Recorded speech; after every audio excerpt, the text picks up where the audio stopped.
Attention all students, देखो आप सभी ने देखा होगा जो ABCD होती है हमारी, उन्हें सब सुना देते हैं सीधी सीधी, बट उल्टी ABCD होती है उन्हें ही नहीं सुना पाते। तो ये हमारा बच्चा है LKG क्लास का, ये आपको उल्टी ABCD सुनाएगा।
Shahidaz is surrogate of Inkilab Zindabad made a great impact on the youth during the freedom movement.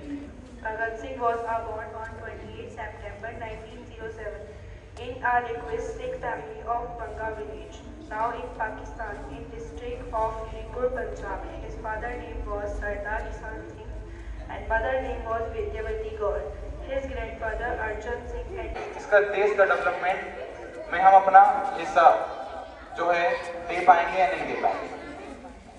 कहने का मतलब ये है कि जो उम्मीदें जो फ्रीडम फाइटर्स ने इस देश को आज़ाद कराया, उसमें जो उन्होंने सोचा कि आगे चल के हमारा देश इस मुकाम पर होगा, क्या हम उस मुकाम के लिए कुछ योगदान दे पा रहे हैं या नहीं दे पा रहे हैं। तो कॉन्स्टिट्यूशन बनाने के लिए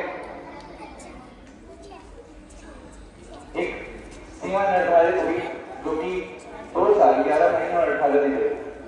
Sunita ma'am, please ma'am, go on the stage.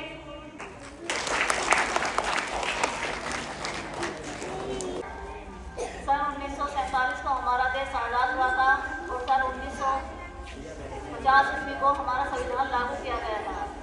जो हमारे स्वतंत्र सेनानी थे उनको याद किया जाए, उनको आत्मसात किया जाए, उनकी याद में कुछ पल गाया जाए और कष्ट उठाए जब जाकर के हमारा देश आज़ाद हुआ था। आप सभी को गणतंत्र दिवस की हार्दिक शुभकामनाएं। जैसे कि आपको पता होगा, आज हम 77वां गणतंत्र दिवस मना रहे हैं। जनवरी 1950 को हमारे देश के प्रथम राष्ट्रपति डॉक्टर राजेंद्र प्रसाद ने 21 तोपों की सलामी के साथ ध्वजारोहण कर भारत को पूर्ण गणतंत्र घोषित किया था। मेरे प्यारे बच्चों, जैसे कि आप सभी जानते हैं कि आज हम 77वां गणतंत्र दिवस मना रहे हैं और ये हमारे लिए बड़े सौभाग्य की बात है कि हम अब आजाद हैं। हम अपने विचार सभी के सामने खुलकर रख सकते हैं और जैसा कि आप जानते हैं, Now I would like to invite on stage Pooja ma'am. Please ma'am, come on the stage. यह हमारे लिए महत्वपूर्ण दिन है। हमारा संविधान 26 जनवरी 1950 को लागू हुआ था। We celebrate this day on 26 January every year. On this day in 1950 it become a Republic Day and got its own constitution. I love my India very much. Happy Republic Day to all of you. Thank you. सम्मानित शिक्षक और मेरे प्रिय साथियों को गणतंत्र दिवस की हार्दिक शुभकामनाएं।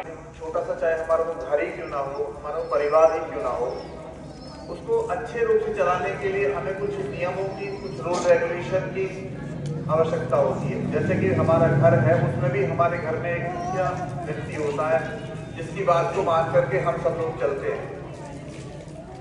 वो निर्धारित करता है कि हमारा घर किस हिसाब से चलेगा, किन नियमों से चलेगा, हमारे घर में क्या चीजें होनी है, क्या नहीं होनी है, क्या प्रतिबंधित है, जिसको हम नहीं कर सकते, कुछ काम हम कर सकते हैं, कुछ नहीं कर सकते। ये हमारे घर के मुखिया तय करते हैं, हमारे घर का रूल रेगुलेशन तय करता है।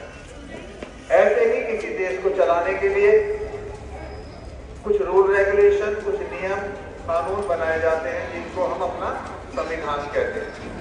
तो ये जब हमारा देश 1947 में आजाद हो गया था तो उसके लगभग 3 साल बाद यानी कि 1950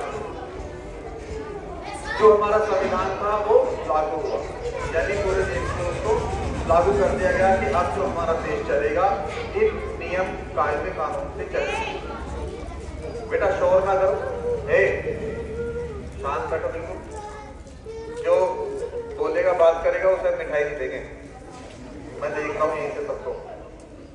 लेकिन उस कमेटी की जो टीम थी जो बना रही थी उस संविधान को, उसकी अध्यक्षता जो अध्यक्ष थे वो थे माननीय डॉक्टर भीमराव अंबेडकर, जिसके लिए उन्हें पूरा श्रेय दिया जाता है कि वो हमारे कानून के, हमारे संविधान के निर्माता हैं। आपको पता है कि संविधान तो तब लागू हुआ जब हमारा देश आजाद हुआ, और हमारे देश को आजाद करने के लिए किन किन लोगों ने अपने प्राणों की आहुति दी। बहुत सारे नाम हमारे शहीदों में आते हैं।